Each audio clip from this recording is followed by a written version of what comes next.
On September 21st, 2022, Vladimir Putin gave a speech of the Russian Confederation.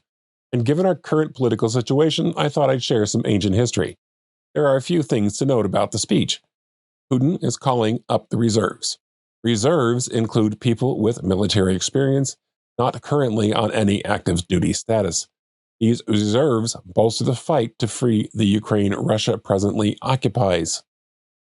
Just like Crimea in 2014, from his point of view, this is a war to restore Russia, not free a people. The rhetoric of Putin keeps referring to how the West destroyed Russia in 1991. That included Poland, parts of Germany, and many other now sovereign states. Putin is committing an act of empire.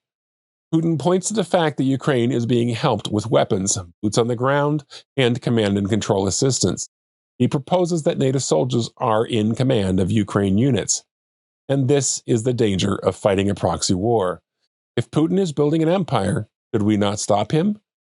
As a kid who grew up during the Vietnam conflict and the subsequent actions by Russia in Afghanistan in the 1980s, this sounds far too familiar.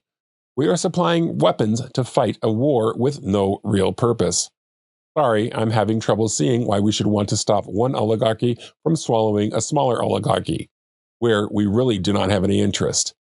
Is it to fix the wrongs of the Obama administration in empowering Russia to take over much of Crimea?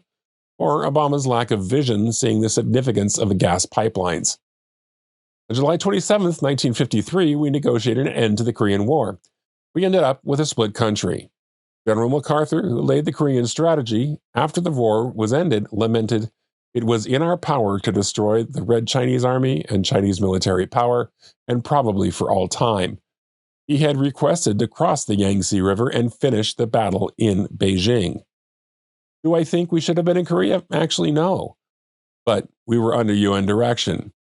When at war, play to win, do not play to tie. Every conflict since 1953 has been a negotiated peace, and all of those have ended badly. Now we're pretending to stay out of Ukraine. $54 billion plus in primarily military aid and tons of intelligence, including Hawkeye radar data, would beg to differ. President Biden's best interest is to involve us in a Russia-Ukraine conflict. History shows us it unites the country, and it is a standard that the sitting president during a war is generally reelected. Given his 39% popularity, it seems unlikely his handlers would miss this opportunity. Never let a crisis go to waste.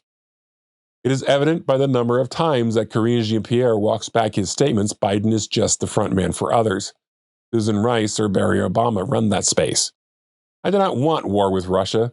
I do not think our soldiers' lives are worth the conflict. But I fully expect the United States to be foisted into a hot battle with Russia before the November 8th election. Please meditate, pray, and think good thoughts that I am wrong. War, huh?